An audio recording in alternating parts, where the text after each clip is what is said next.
अस्सलाम students and welcome back to another video. Students, आप देख रहे हैं अपना channel distant learning programme. Students, हम कर रहे हैं चैप्टर नंबर 3 और आज हम स्टार्ट करेंगे रिव्यू एक्सरसाइज 3।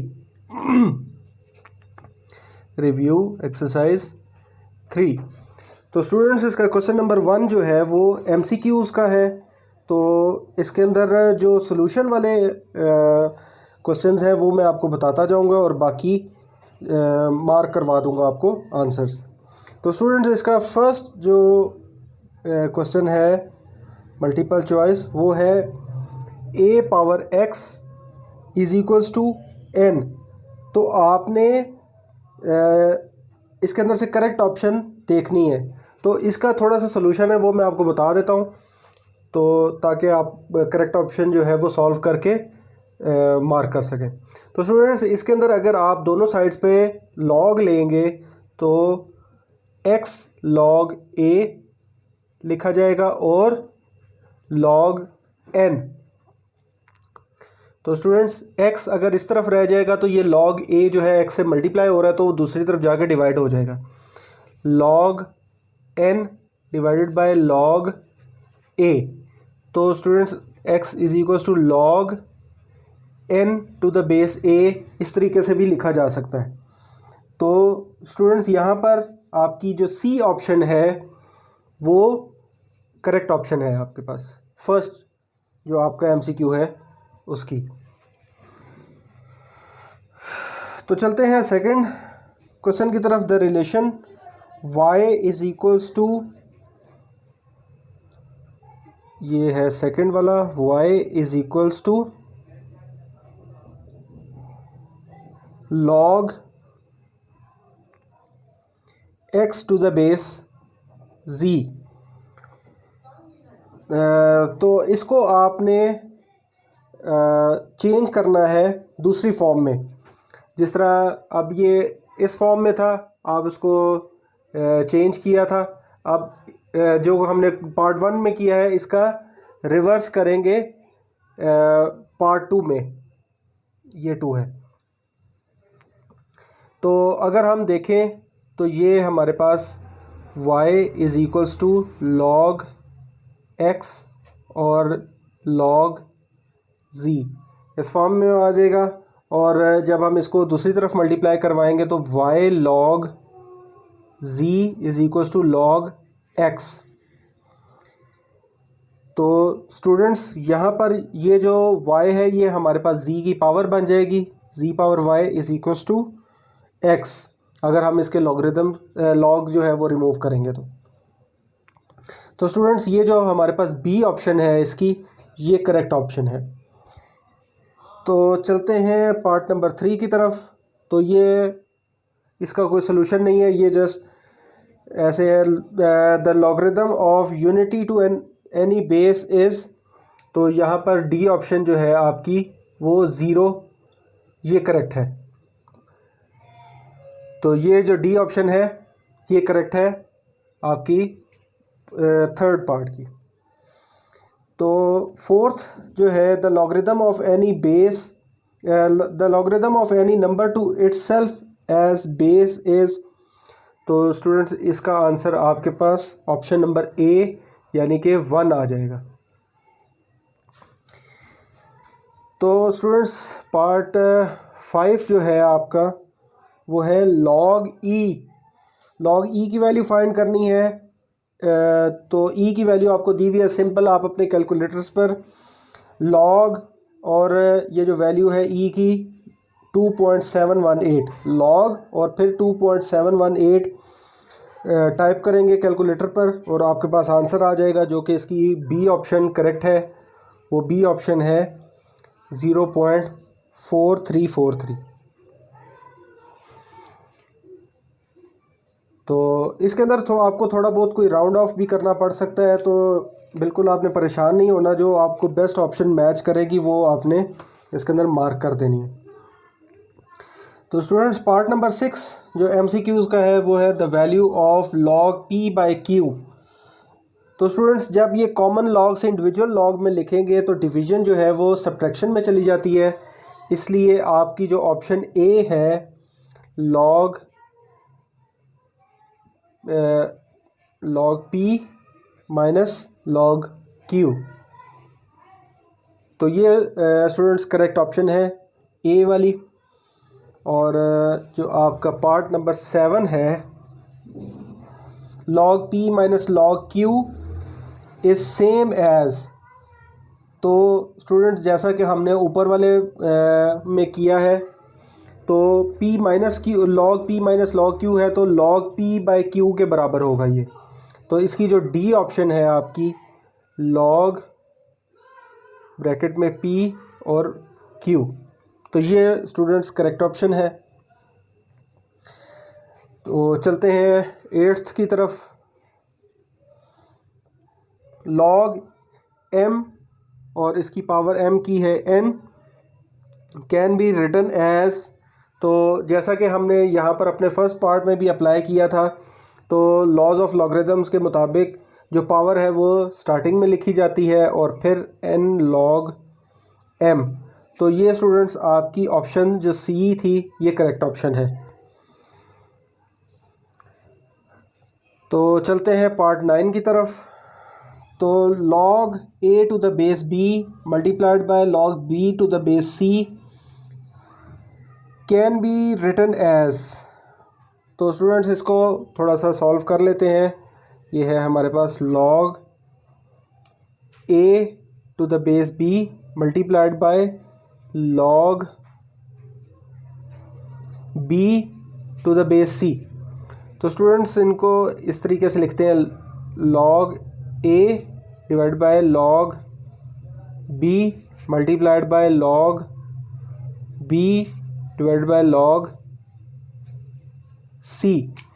तो स्टूडेंट्स ये log b जो है वो log b से कैंसिल आउट हो जाएगा, तो आपके पास बचेगा log a divide by log c। तो log a divide by log c बचा है, तो इसको हम इस तरीके से लिख सकते हैं, log a to the base c। तो स्टूडेंट्स ये हमारे पास आंसर आ चुका है, log a to the base c।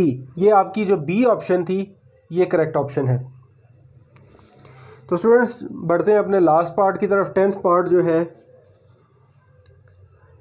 log x to the base y will be equal to. अब यहाँ पर तो स्टूडेंट्स यहाँ पर हमारे पास है log x to the base y। अब अगर हम इसको लिखें तो log x divide by log y। तो स्टूडेंट्स अब अगर हमने इसके अंदर मज़ीद कोई चीज़ ऐड करनी है तो हम दोनों के डिनोमिनेटर्स में ऐड करेंगे। तो जब दोनों के डिनोमिनेटर्स में ऐड हो जाएगी चीज़, अगर मैं इसको फर्दर सॉल्व करके आपको बता दूं, ये डिवीज़न है, तो अगर हम इसको मल्टीप्लिकेशन में कन्वर्ट करें तो फ्रैक्शन पलट जाएगी। तो ये हो जाएगा log x multiplied by 1 by log y। तो स्टूडेंट्स अब एक चीज़ के न्यूमरेटर में हम एक चीज़ ऐड करेंगे और दूसरी तरफ डिनोमिनेटर में ऐड करेंगे ताकि वो इक्वेशन हमारी बैलेंस रहे।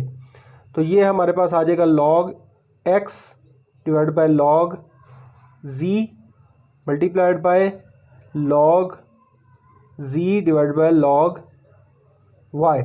अब इस log z ने इक्वेशन पे कोई फ़र्क नहीं डाला क्योंकि ये दोनों तरफ है, हमने अपनी तरफ से लगाई है, तो ये वैसे भी इसका इफ़ेक्ट कैंसिल कर रही है। तो जब इसको दोबारा डिवीज़न में लिखेंगे तो ये इस तरीके से लिखा जा सकता है, log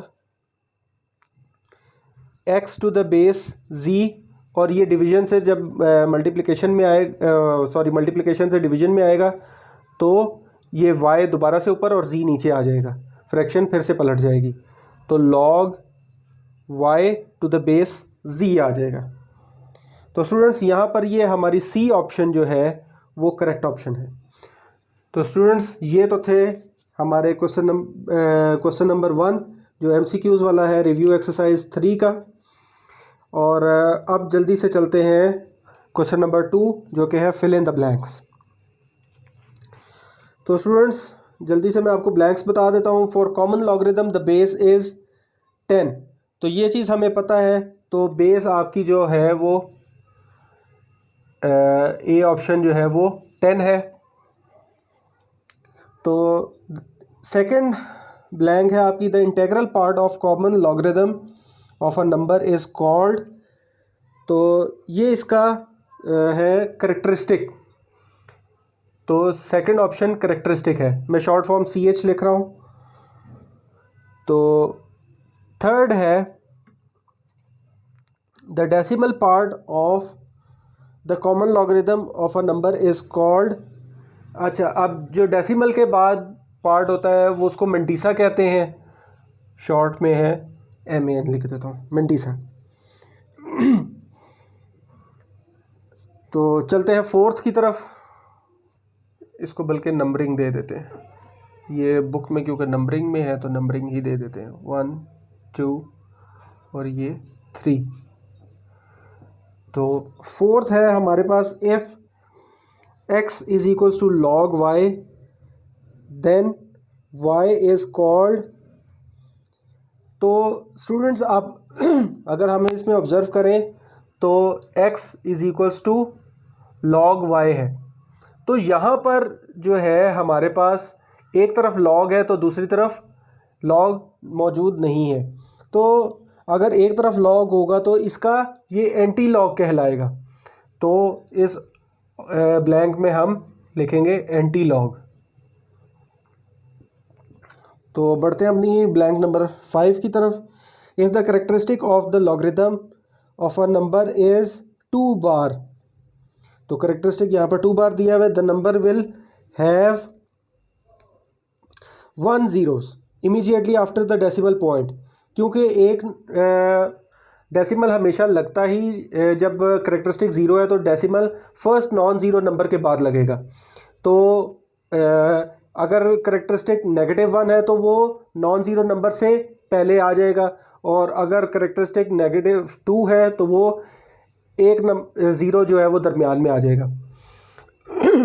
तो नंबर ऑफ़ ज़ीरोज़ इसके अंदर 1 होंगे।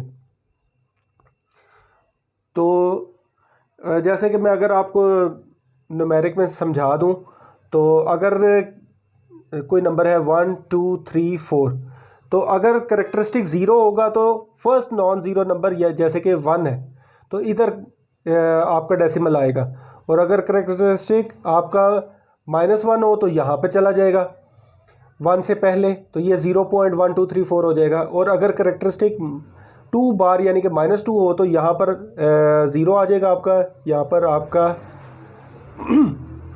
डेसिमल और दरमियान में 1 ज़ीरो, तो ये 2 प्लेसेस इधर मूव कर गया। तो नंबर ऑफ़ ज़ीरोज़ यहाँ पर जो डेसिमल के बाद आया है वो 1 है। तो ये था पार्ट 5, और चलते हैं अब लास्ट ब्लैंक की तरफ जो कि है 6th। If the characteristic of the logarithm of a number is 1, characteristic अगर 1 हो तो the number will have 2 digits in its integral part. जैसा कि अभी मैंने बताया, करेक्टरिस्टिक अगर 0 होगा तो एक नॉन ज़ीरो नंबर के बाद आएगा, और करेक्टरिस्टिक अगर 1 होगा तो 2 डिजिट्स के बाद। तो 6th ऑप्शन आपकी 2 है। तो स्टूडेंट्स ये थे हमारे ऑब्जेक्टिव टाइप क्वेश्चन नंबर 1 और 2। For further questions stay tuned, channel को लाइक करते रहें, सब्सक्राइब करते रहें, दोस्तों के साथ शेयर करते रहें, और मुझे अपनी दुआओं में याद रखिएगा, और कमेंट सेक्शन में अपनी राय से आगाज़ ज़रूर कीजिएगा। अल्लाह हाफ़िज़।